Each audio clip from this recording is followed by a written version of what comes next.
ارادہ تو تھا ایسا کہ رمضان المبارک کے بعد ہماری زندگی کیسی ہونی چاہیے اور رمضان نے آ کر ہمیں کیا پیغام دیا، رمضان سے ہم نے کیا سیکھا اور رمضان سے ہم نے کیا تربیت پائی، اور رمضان کا مہینہ دے کر اللہ ہماری کیا تربیت کرنا چاہتے تھے، اس سے متعلق کچھ باتیں عرض کی جائیں۔ لیکن آپ سب کے علم میں ہے کہ اس وقت پورے ملک میں انتخابات کا اور الیکشن کا ماحول ہے، تو اس لیے ارادہ ہوا کہ اس سے متعلق کچھ باتیں اس جمعہ عرض کی جائیں۔ اللہ تعالیٰ توفیق دے تو پھر اگلی جمعوں میں اس سے متعلق اور باتیں بھی عرض کی جائیں گی۔ تو جس ملک میں ہم رہ رہے ہیں، جس ملک میں اللہ نے ہمیں پیدا فرمایا ہے، یہ ملک ہمارا اور یہ ہمارا وطن عزیز بھارت انڈیا، یہ ایک جمہوری ملک ہے، اور جمہوری ملک کا مطلب کیا ہے؟ سنتے تو آ رہے ہیں کہ جمہوری ملک ہے، جمہوری ملک ہے، لیکن جمہوری ملک کا مطلب کیا ہے؟ جمہوری ملک کا مطلب یہ ہے کہ یہاں مختلف مذاہب کے ماننے والے، مختلف برادریوں سے تعلق رکھنے والے،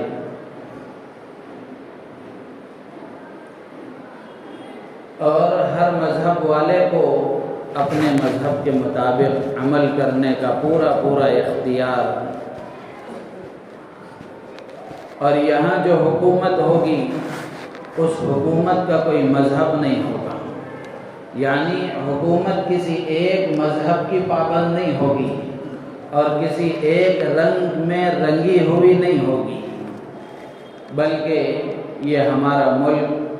مختلف مذاہب کے ماننے والوں کا ایک گلدستہ ہوگا۔ یہاں جتنی برادریاں رہتی ہیں، جتنے مذاہب کے ماننے والے رہتے ہیں، ہر مذہب والے کو اپنے مذہب پر آزادی اور اس پر عمل کرنے کی آزادی، اس کی تبلیغ کرنے کی آزادی، اس کا پرچار کرنے کی آزادی۔ اسی طریقے سے ملک میں بسنے والے ہر شہری کو اس کا حق انصاف کے ساتھ پورا دیا جائے، ہر شہری کو امن، سکون، چین کے ساتھ زندگی گزارنے کا موقع دیا جائے، اور یہاں جو حکومت ہوگی اس حکومت کا کوئی مذہب نہیں ہوگا، اور وہ حکومت کسی مذہب کی طرفدار نہیں ہوگی، بلکہ حکومت ملک کے باشندوں کی خیرخواہ ہوگی، ہر ایک کے ساتھ یکساں سلوک کیا جائے گا، ہر ایک کے حقوق کو ادا کرنے کی کوشش کی جائے گی۔ یہ مطلب ہوتا ہے جمہوری ملک کا۔ تو جس ملک میں ہم رہ رہے ہیں، 1947 کے بعد بڑی لمبی قربانیوں کے بعد ہمارا ملک یہ ایک جمہوری ملک بن گیا، اور پوری دنیا میں تقریباً اکثر جگہ جمہوریت ہی نافذ ہے، سب جگہ جمہوری نظام ہی چلتا ہے۔ کچھ ممالک ایسے ہیں جہاں جمہوری نظام نہیں ہے، ورنہ اکثر ملکوں میں، دنیا کے اکثر علاقوں میں جمہوری نظام ہی رائج ہے، اور ہمارا ملک، جس ملک میں ہم رہ رہے ہیں، یہ پوری دنیا کے ممالک میں سب سے بڑا جمہوری ملک ہے۔ تو جمہوری ملکوں میں ووٹ کی بڑی قدر و قیمت ہوتی ہے، ووٹ کا اپنا ایک مقام ہوتا ہے، اور ہر ووٹ اپنی ایک حیثیت رکھتا ہے، ووٹ کی حیثیت کو تسلیم کیا گیا ہے، اس لیے کہ جمہوری ملکوں میں ووٹوں کی بنیاد پر ہی حکومتوں کو قائم کیا جاتا ہے اور حکومتوں کو ختم کیا جاتا ہے۔ کچھ لوگ حکومتوں پر آتے ہیں ووٹوں کی بنیاد پر، اور کچھ لوگ ووٹوں کی بنیاد پر ہی حکومتوں سے اتار دیے جاتے ہیں، کرسیوں سے اتار دیے جاتے ہیں۔ تو یہ جمہوری ملک میں ووٹ کا ایک نظام اور ووٹ کا ایک مقام ہوتا ہے۔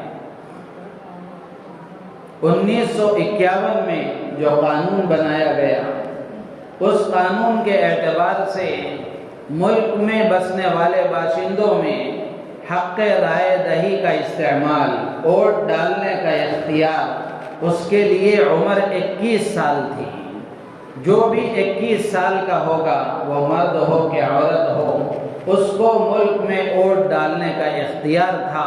اور اس کو ووٹ کا استعمال کرنے کا موقع دیا جاتا تھا۔ پھر اس کے بعد اس میں ترمیم ہوئی 1988 میں، 1988 میں پھر اس میں ترمیم کر کے حق رائے دہی کے استعمال، ووٹ ڈالنے کے اختیار کی عمر 18 سال کر دی گئی، جو اب تک باقی ہے۔ تو ملک میں جو بھی 18 سال کا لڑکا ہو یا لڑکی ہو، اس کو ووٹ ڈالنے کا اختیار ہے اور وہ ووٹ ڈالنے کا حقدار ہوتا ہے۔ اور جیسے ابھی میں نے عرض کیا کہ جمہوری ملکوں میں ووٹ کی ایک بڑی اہمیت ہوتی ہے، تو ووٹ کی اہمیت کو سمجھنا اور ووٹ کی طاقت کو محسوس کرنا یہ ملک کے ہر شہری کی ذمہ داری ہے۔ ووٹ کے سلسلے میں ناقدری اور ووٹ کی اہمیت کو نہ سمجھنا یہ ایک جہالت، نادانی، بے غیرتی کی بات ہے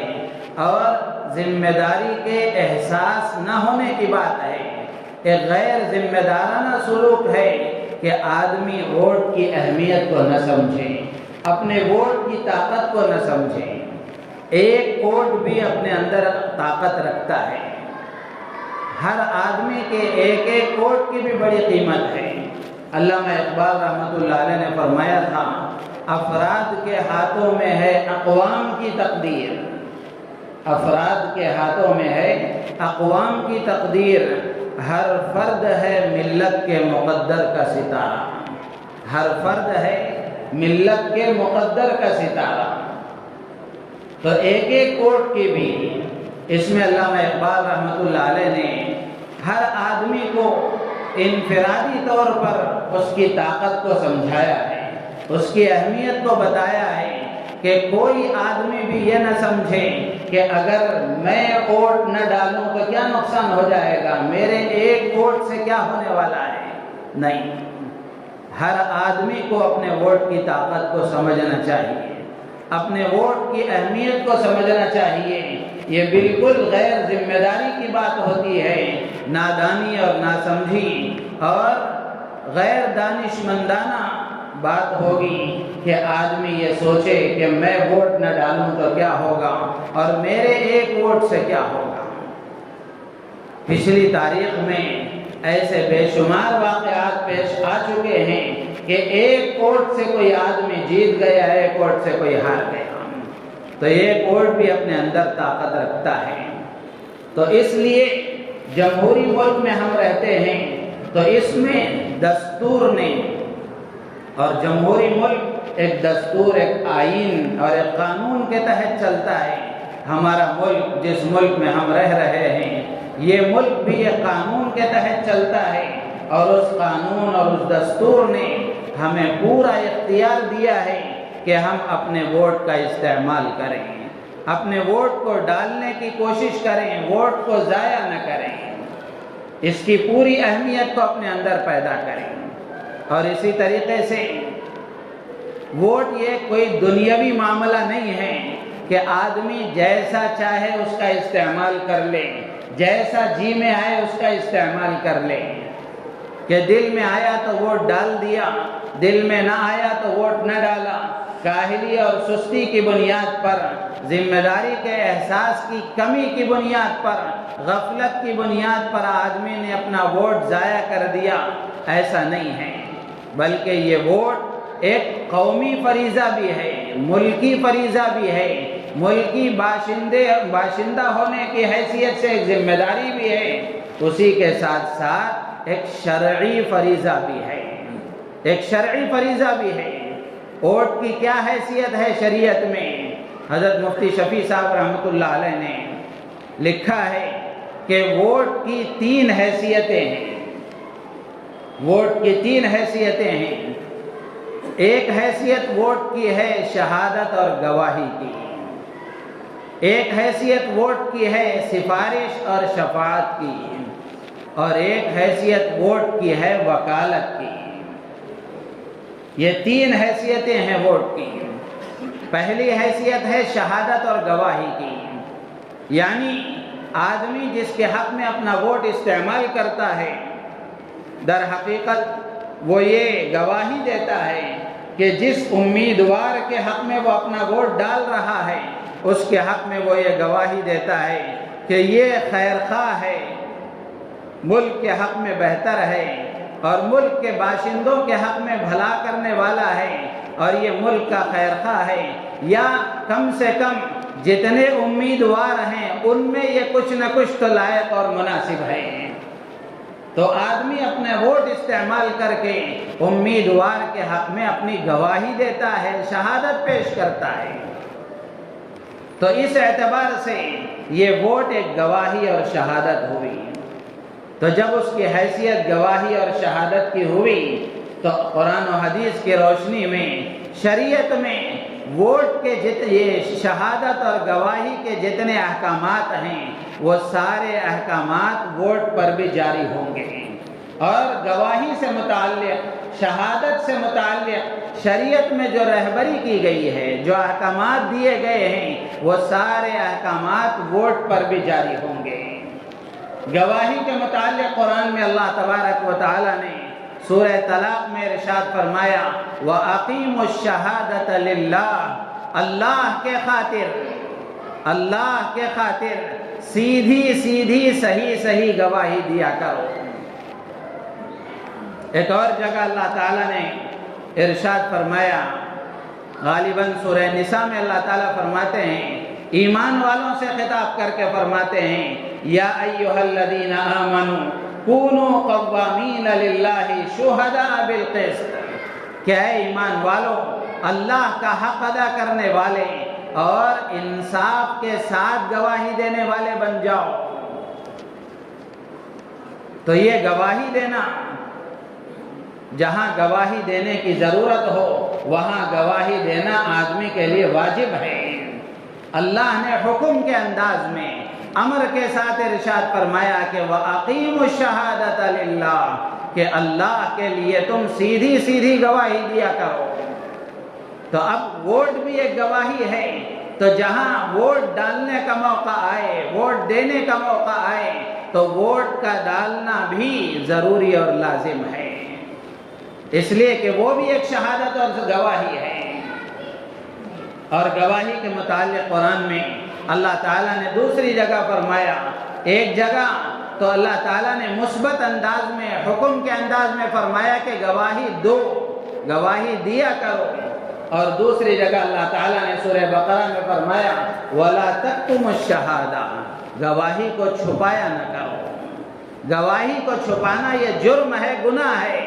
اللہ تعالیٰ آگے فرماتے ہیں وَمَن يَكْتُمْهَا فَإِنَّهُ آثِمٌ قَلْبُهُ، کہ جو آدمی اپنی گواہی کو چھپاتا ہے، جہاں اس کو گواہی دینا چاہیے وہاں اگر وہ گواہی دیے بغیر اپنی گواہی کو چھپاتا ہے، اللہ فرماتے ہیں کہ یہ گنہگار ہے۔ فَإِنَّهُ آثِمٌ قَلْبُهُ، کہ یہ گنہگار ہے۔ تو اس سے معلوم ہوا کہ ووٹ بھی ایک گواہی ہے، تو آدمی کو ووٹ دینے کا اختیار مل گیا اور ووٹ دینے کا حق اس کو حاصل ہو گیا، اس کے باوجود اگر وہ اپنا ووٹ ضائع کرتا ہے یا غیر ذمہ دارانہ طور پر ذمہ داری کا احساس نہ ہونے کی وجہ سے، لاپرواہی، سستی اور کاہلی کی وجہ سے اپنا ووٹ اگر ضائع کرتا ہے تو یہ بھی گواہی کو چھپانے والا کہلائے گا اور یہ بھی گناہگار ہوگا۔ حضرت مولانا خلیل الرحمن سجاد نعمانی دامت برکاتہم نے رمضان کی کسی مجلس میں اسی کے متعلق فرمایا تھا کہ اگر تم یہ سمجھتے ہو کہ یہ ووٹ یہ ایک دنیاوی معاملہ ہے، اگر یہ سمجھ کر جہالت اور ناسمجھی کی بنیاد پر اگر تم نے ووٹ ڈالنے میں سستی کی اور اپنے ووٹ کو ضائع کر دیا، قیامت کے دن اللہ کے ہاں پوچھ ہوگی اور پکڑے جائیں گے۔ اور ملک کی اس وقت جو صورتحال ہے، اس صورتحال میں ہر ملک کے باشندے کو، ہر انصاف پسند شہری کو اور بالخصوص مسلمانوں کو اپنا ووٹ استعمال کرنے کی پوری کوشش کرنا چاہیے۔ ایک ووٹ بھی اگر ضائع ہو گیا تو یہ اس کے حق میں بہت زیادہ نقصان کی بات ہوگی۔ تو اللہ تعالیٰ نے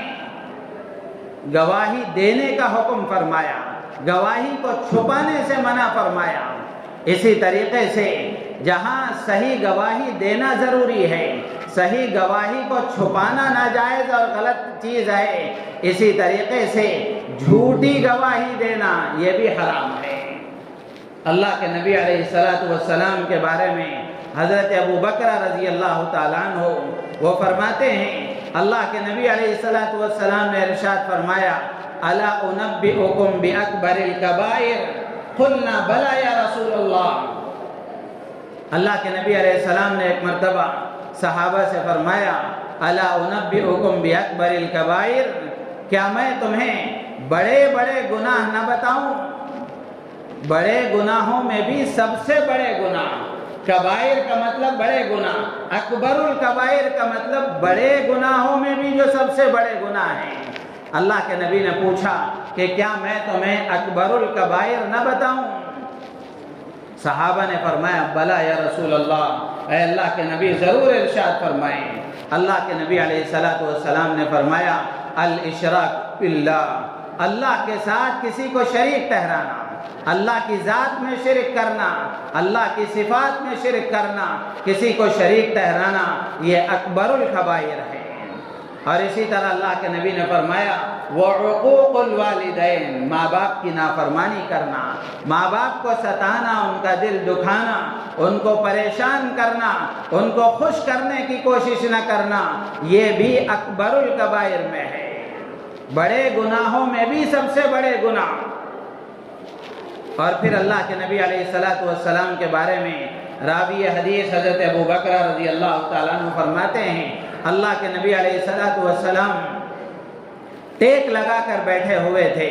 اللہ کے نبی پھر سیدھے بیٹھ گئے، سیدھے بیٹھ کر پھر اللہ کے نبی علیہ السلام نے فرمایا، وَقَوْلُ الزُّورِ وَشَهَادَةُ الزُّورِ، آپ نے بات کی اہمیت کو سمجھانے کے لیے اپنی حیت کو تبدیل فرمایا کہ آپ ٹیک لگا کر بیٹھے ہوئے تھے، پھر آپ سیدھے بیٹھ گئے، سیدھے بیٹھ کر پھر آپ نے فرمایا کہ جھوٹ بولنا اور جھوٹی گواہی دینا یہ بھی اکبر الکبائر میں سے ہے، جھوٹی گواہی دینا یہ بھی اکبر الکبائر میں سے ہے۔ اور قرآن میں دوسری جگہ اللہ نے فرمایا، وَاجْتَنِبُوا قَوْلَ الزُّورِ، جھوٹ بولنے سے اور جھوٹی گواہی دینے سے اپنے آپ کو دور رکھا کرو۔ صحیح گواہی دینا ضروری ہے، صحیح گواہی کو چھپانا ناجائز ہے، اسی طریقے سے جھوٹی گواہی دینا یہ بھی ناجائز ہے۔ جھوٹی گواہی کا مطلب یہ، جو معاملہ ہے اس معاملے کے خلاف گواہی دینا یہ جھوٹی گواہی میں داخل ہے۔ اسی طریقے سے کسی امیدوار کے حق میں،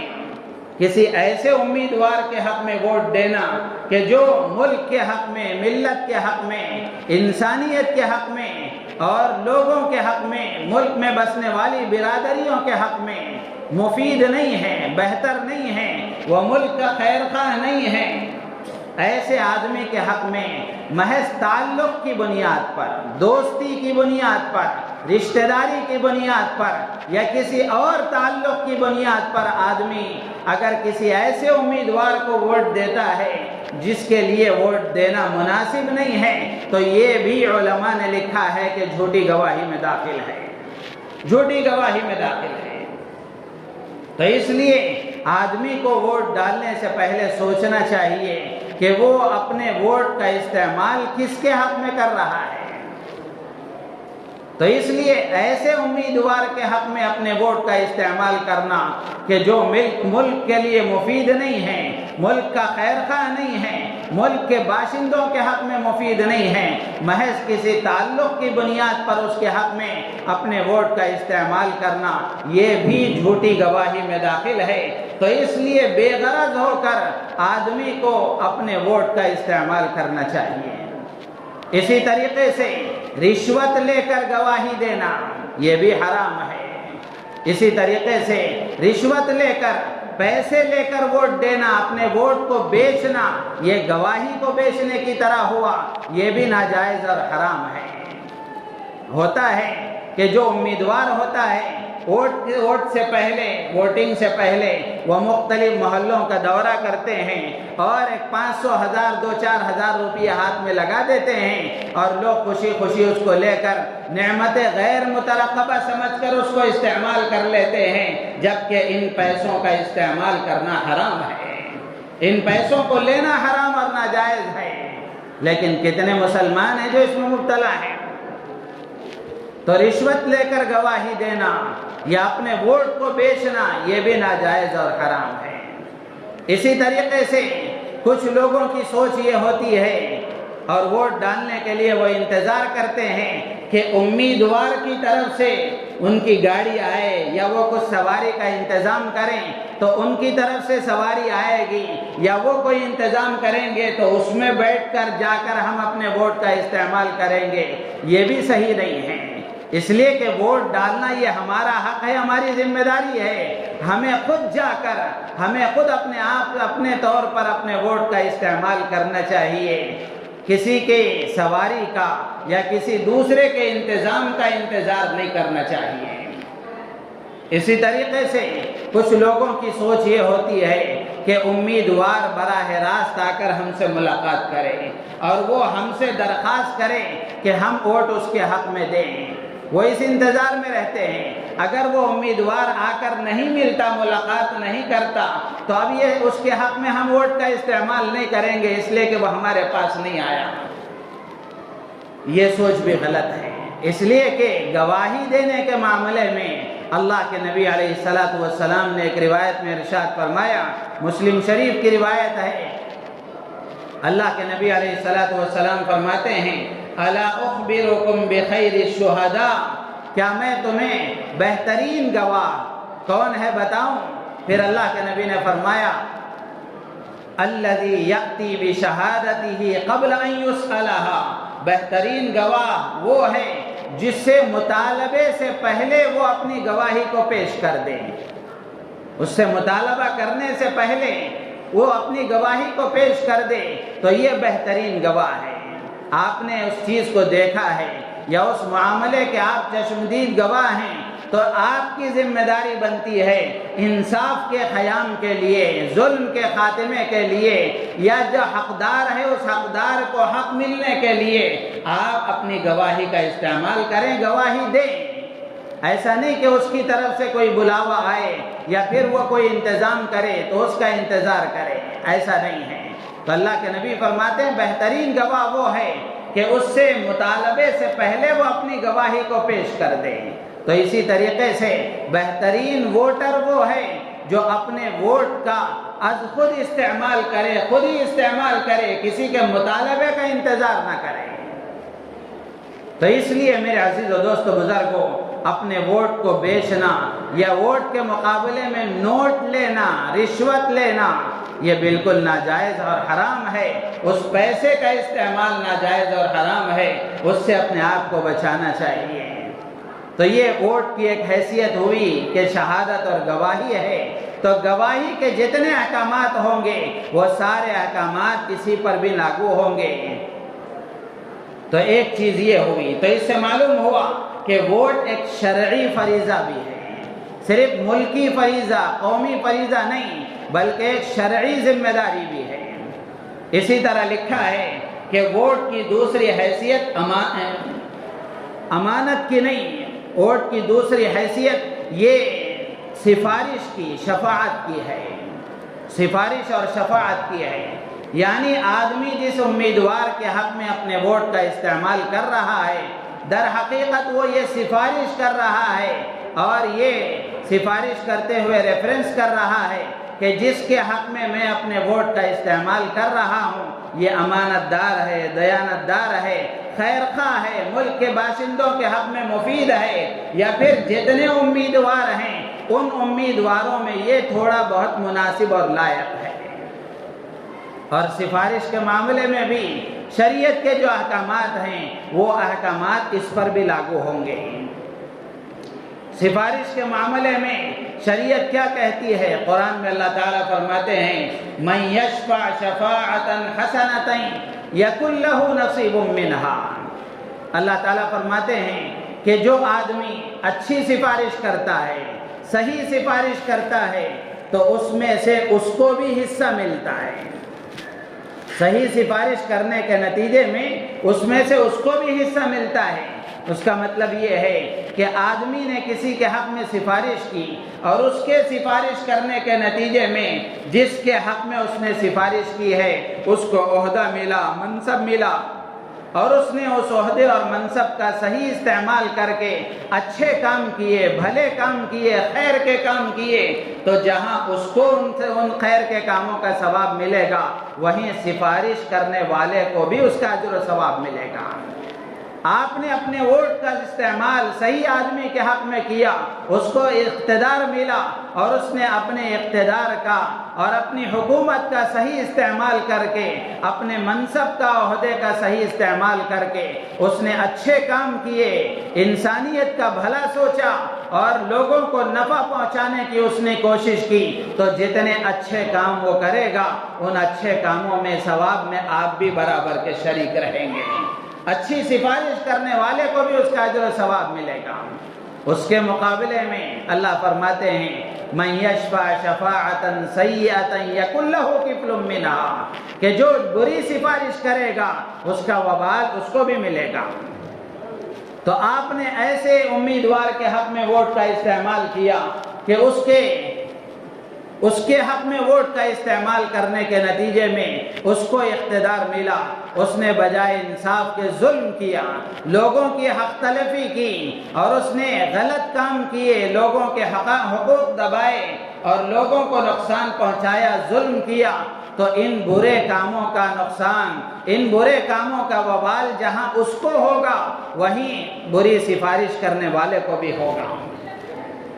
تو اس لیے ووٹ ڈالنے سے پہلے آدمی کو اچھی طرح غور و فکر کرنا چاہیے، سوچنا چاہیے کہ میں اپنے ووٹ کا استعمال کس کے حق میں کروں۔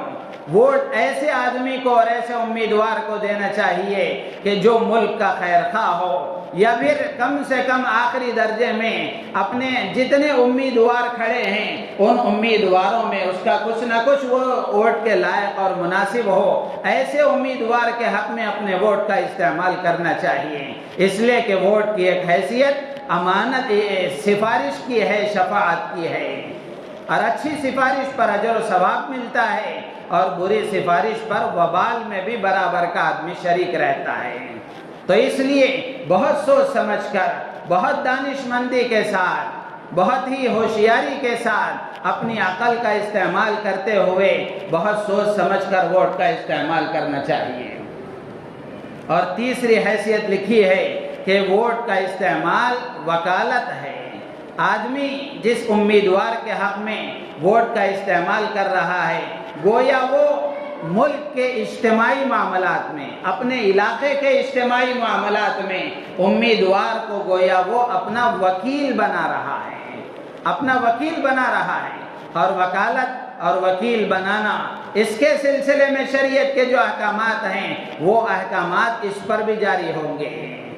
حدیث میں اللہ کے نبی علیہ السلام نے فرمایا کہ جس آدمی نے قوم میں سے کسی کو وکیل بنایا، قوم میں سے کسی کو وکیل بنایا، اس کے مقابلے میں قوم میں ایک اور آدمی اس سے اچھا دیانتدار، امانت دار تھا، اس نے بجائے اس کو وکیل بنانے کے کسی بنیاد پر، کسی اور تعلق کی بنیاد پر اس سے کم درجے والے کو اگر اس نے وکیل بنا دیا، اللہ کے نبی فرماتے ہیں فقد خان اللہ ورسول اللہ، کہ اس نے اللہ کے ساتھ اور اللہ کے رسول کے ساتھ خیانت کی۔ اللہ کے ساتھ بھی خیانت ہے اور اللہ کے رسول کے ساتھ بھی خیانت ہے۔ تو اس لیے ووٹ کی ایک تیسری حیثیت وکالت کی ہے۔ تو آدمی ایسے امیدوار کے حق میں اپنے ووٹ کا استعمال کرے جو ملک کے حق میں خیر خواہ ہو، علاقے کے حق میں خیر خواہ ہو، ملک میں بسنے والے ہر باشندے کے حق میں، صرف مسلمانوں کے حق میں نہیں، ہر باشندے کے حق میں، یہاں بسنے والی تمام برادریوں کے حق میں اور ملک کے ہر باشندے کے حق میں وہ خیر خواہ ہو اور اس کے لیے امن و سکون فراہم کرنے والا ہو، اطمینان اور سکون کی زندگی فراہم کرنے والا ہو، غربت کا خاتمہ کرنے والا ہو، غریبوں کا خیال کرنے والا ہو، پریشان حالوں کی پریشانی کو دور کرنے کی کوشش کرنے والا ہو۔ ایسے امیدوار کو اگر آدمی اس کے حق میں اپنے ووٹ کا استعمال کرتا ہے تو گویا وہ اس کو اپنا وکیل بنا رہا ہے، اپنا وکیل بنا رہا ہے۔ تو اس لیے یہ تین حیثیتیں ووٹ کی، ایک شہادت اور گواہی، اور دوسرا سفارش اور شفاعت ہے، اور تیسری چیز ہے وکالت ہے۔ تو اس لیے دل و دماغ میں اچھی طرح ہمارے یہ بات بیٹھنی چاہیے کہ ووٹ ڈالنا یہ صرف ایک دنیاوی کام یا ایک سیاست ہی نہیں ہے، بلکہ یہ ایک قومی فریضہ بھی ہے، ملکی فریضہ بھی ہے، ملک میں بسنے کی وجہ سے، ملک کا باشندہ ہونے کی وجہ سے ایک ذمہ داری بھی ہے، اور اس سے بڑھ کر ایک شرعی فریضہ بھی ہے۔ اور بعض علماء کرام نے ایک اور حیثیت اس کی لکھی ہے کہ ووٹ ایک امانت ہے، ووٹ کی ایک حیثیت امانت کی بھی ہے۔ تو اب امانت کے بارے میں شریعت کا حکم یہ ہے کہ جو حقدار ہے اس حقدار تک امانت کو پہنچانا یہ ذمہ داری ہے۔ اللہ تعالیٰ نے قرآن پاک میں فرمایا ان اللہ یأمرکم ان تؤدوا الامانات الی اہلہا، کہ اللہ تعالیٰ تمہیں حکم دیتا ہے کہ تم امانتوں کو ان کے حقداروں تک پہنچا دو، ان کے حقداروں تک پہنچا دو۔ تو اس لیے ووٹ ایک امانت ہے۔ آدمی ایسے امیدوار کے حق میں اپنے ووٹ کا استعمال کرے کہ جو ووٹ کا حقدار ہو، ہمارے ووٹ کے استعمال کا حقدار ہو، کہ وہ امانت دار، دیانت دار ہو، لوگوں کا بھلا سوچنے والا ہو، لوگوں کے حق میں اچھی سوچ رکھنے والا ہو، ملک کے حق میں اچھی سوچ رکھنے والا ہو۔ تو ایسے امیدوار کے حق میں آدمی اپنا ووٹ استعمال کرتا ہے تو گویا یہ امانت کو امانت کے حقدار تک پہنچانا ہوا۔ اگر خدا نخواستہ اس کے علاوہ آدمی اپنے ووٹ کا استعمال کرتا ہے اور نااہل کے حق میں اپنے ووٹ کا استعمال کرتا ہے تو پھر یہ امانت کو نااہل کے حوالے کرنا ہوا، امانت کو نااہل کے حوالے کرنا ہوا، اور یہ انتہائی بڑا گناہ ہے، بڑا جرم ہے۔ تو اس لیے میرے عزیز و دوست بزرگوں، اب جو آئندہ جمعہ انتخابات ہونے والے ہیں اس میں ہماری ذمہ داری ہے کہ ہم اپنے ووٹ کا صحیح استعمال کریں، کوشش کریں اس بات کی کہ ایک ووٹ بھی ہمارا ضائع نہ ہو، ایک ووٹ بھی ہمارا ضائع نہ ہو، بلکہ کوشش اس بات کی جائے کہ ہر آدمی اپنے ووٹ کا استعمال کرے، اپنے گھر والوں کے ووٹ کا استعمال کرے، اپنے خاندان کی فکر کرے، اپنے اڑوس پڑوس کی فکر کرے۔ صرف تنہا اپنے ووٹ کا استعمال کر کے مطمئن ہو جانا کافی نہیں ہے، بلکہ آدمی اپنا ووٹ استعمال کرنے کے بعد، ووٹ ڈالنے کے بعد دن بھر متفکر رہے، فکر مند رہے، اور کوشش کرے کہ ہمارے محلے کا کوئی فرد بھی ووٹ ڈالے بغیر نہ رہے۔ آپ سب کے علم میں ہے کہ گرمی بہت زیادہ ہے، تو اس لیے کوشش ہو اس بات کی کہ صبح کی اولین ساعتوں میں، غالباً صبح میں 7 بجے سے ووٹنگ کا وقت شروع ہوتا ہے، شام میں 6 بجے تک غالباً اس کا وقت رہتا ہے، تو کوشش ہو اس بات کی کہ صبح ایک دن تو کم سے کم ہم قربانی دے کر کے، جیسے عید کے دن ہم تیار ہوتے ہیں، اٹھ جاتے ہیں، تو ایسا کوشش کریں اس بات کی کہ صبح فجر کی نماز کے فوراً بعد تیار ہو کہ اولی وہلہ میں اور پہلی فرصت میں ہر آدمی اس بات کی کوشش کرے کہ ٹھنڈے وقت میں ہی اپنے ووٹ کا استعمال کر لیں۔ اس لیے کہ ہوتا ایسا ہے، جیسے جیسے گرمی تیز ہونا شروع ہوتی ہے ویسے پھر آدمی کے اندر سستی پیدا ہو جاتی ہے، گرمی کا بہانہ بنا کر یا پھر کوئی اور بہانہ بنا کر آدمی اپنے ووٹ کا استعمال کرنے سے رہ جاتا ہے۔ تو اس لیے یہ موقع کام کرنے کا ہے، محنت کرنے کا ہے، اپنی ذمہ داری کو ادا کرنے کا ہے۔ جب محنت کرنے کا موقع ہوتا ہے، کام کرنے کا موقع ہوتا ہے، اس وقت میں کام نہ کر کے بعد میں جب نتیجے غلط آئیں تو اس وقت میں بد دعا کرنا یہ کوئی دانش مندی کی بات نہیں ہے، یہ عقل مندی کی بات نہیں ہے۔ کام کرنے کا جب موقع ہے اور اپنے حق کے استعمال کرنے کا جب موقع ہے تو اس وقت میں اپنی ذمہ داری پورا کرنا، اپنے ذمے کا جو کام ہے وہ کام پورا کرنا، یہ عقل مندی کی بات ہے، دانش مندی کی بات ہے۔ پھر اس کے بعد اللہ سے توبہ اور استغفار کرنا، اس لیے کہ یہ ہمارا ایمان ہے اور یقین ہے جب تک اللہ کی طرف سے کوئی فیصلہ نہیں ہوگا دنیا کی کوئی طاقت کچھ نہیں کر سکتی۔ آج جو کچھ ہو رہا ہے یہ سب اللہ کے علم میں ہے، اللہ ہی کے فیصلوں سے ہو رہا ہے، اور ہماری بدعملیوں کا نتیجہ ہے، ہماری کوتاہیوں اور گناہوں کا نتیجہ ہے۔ تو اس لیے جہاں یہ ظاہری تدبیریں اور کوششیں ہو رہی ہیں، ان سارے کاموں کے ساتھ اللہ سے دعا مانگنا، اللہ سے اپنے گناہوں پر استغفار کرنا، توبہ کرنا، ندامت اور شرمندگی کا اظہار کرنا، آنے والے حالات درست ہوں اور بہتر ہوں، ملک کے حق میں، ملت کے حق میں، قوم کے حق میں، ملک میں بسنے والے ہر باشندے کے حق میں، اس کی اللہ سے دعائیں بھی مانگنا چاہیے۔ تو اس لیے کوشش ہو اس بات کی کہ جو معذور افراد ہیں ان کے لیے جو انتظامات کیے گئے ہیں الیکشن کمیشن کی طرف سے، اس کو بھی معلوم کر کے کوشش کریں کہ ان کا جس طریقے سے ووٹ کا استعمال ہو وہ بھی استعمال کریں۔ اسی طریقے سے ایک مسئلہ اس وقت بتا دینا ضروری سمجھتا ہوں کہ جو عورتیں عدت میں ہیں، شوہر کا انتقال ہو گیا، عدت میں ہیں، اس وقت میں مجبوری کے درجے میں علماء نے اس کی اجازت دی ہے، اس لیے کہ یہ ووٹ یہ بھی ایک شرعی فریضہ ہے، تو اس لیے صبح کی اولین ساعتوں میں وہ عورتیں بھی اپنے ووٹ کا استعمال کرنے کے لیے پولنگ بوتھ پر جا کر وہ ووٹ ڈال کر پھر سیدھے اپنے گھر آ جائیں، اس کی گنجائش شریعت میں دی گئی ہے۔ تو اس لیے اس کا بھی اہتمام کریں، ایسی عورتوں کا بھی ووٹ ڈلوانے کی کوشش کریں، اور جتنی اہمیت کے ساتھ آپ کے سامنے ایک مہینے سے اس سے پہلے سے باتیں عرض کی جا رہی ہیں، توجہ دلائی جا رہی ہے، ہمارے اکابر توجہ دلا رہے ہیں، تو اس سے آپ کو کچھ نہ کچھ تو اندازہ ہونا چاہیے کہ یہ آنے والا الیکشن کوئی معمولی الیکشن نہیں ہے، آگے آنے والے جو حالات ہیں ان حالات میں اس کی بہتری کے لیے یہ الیکشن ایک بہت ہی اہمیت کا حامل ہے۔ تو اس لیے کوشش کریں، لاپرواہی اور غفلت نہ کریں، ادھر ادھر سفر میں نہ جائیں، جو سفر میں گئے ہوئے ہیں ان کو بھی اہتمام سے بلائیں اور اہتمام کے ساتھ اپنے ووٹ کا استعمال کرنے کی کوشش کریں۔ اللہ تعالیٰ سے دعا ہے اللہ تعالیٰ ہم سب کو کہنے سننے سے زیادہ عمل کی توفیق عطا فرمائے، اور آنے والے ان انتخابات کو اللہ تعالیٰ ملک کے حق میں، ملت کے حق میں خیر کے، بہتری کے فیصلے فرمائے، اور ہم سب کو اپنی ذمہ داری کو پورا کرنے کی اللہ تعالیٰ توفیق عطا فرمائے، ہماری نیتوں میں اخلاص پیدا فرمائے۔ آمین۔ وآخر دعوانا الحمد للہ رب العالمین۔